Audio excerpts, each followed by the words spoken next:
ایک دن حضرت جبریل علیہ السلام دربار رسالت میں حاضر ہوئے اور عرض کی، یا رسول اللہ صلی اللہ علیہ وآلہ وسلم، میں نے ایک عجیب و غریب واقعہ دیکھا۔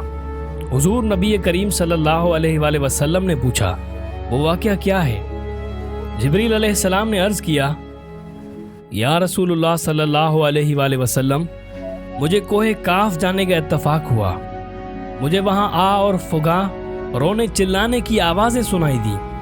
جدھر سے آوازیں آ رہی تھیں میں ادھر کو گیا تو مجھے ایک فرشتہ دکھائی دیا جس کو میں نے اس سے پہلے آسمان پر دیکھا، جو کہ اس وقت بڑا اعزاز و اکرام سے رہتا تھا۔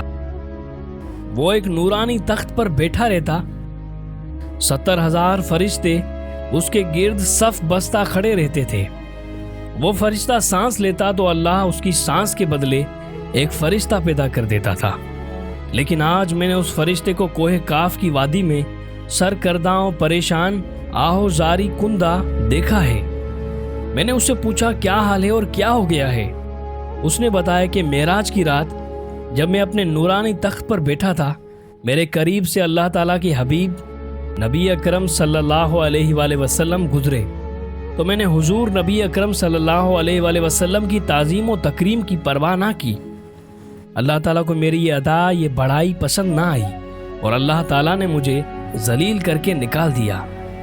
پھر اس نے کہا، اے جبریل، اللہ کے دربار میں میری سفارش کر دو کہ اللہ تعالیٰ اس غلطی کو معاف فرمائے اور مجھے بحال کر دے۔ یا رسول اللہ صلی اللہ علیہ وآلہ وسلم، میں نے اللہ کے دربار بے نیاز میں نہایت عاجزی کے ساتھ معافی کی درخواست کی۔ دربار الہی سے ارشاد ہوا، اے جبریل، اس فرشتے کو بتا دو اگر یہ معافی چاہتا ہے تو میرے نبی پر درود پاک پڑھے۔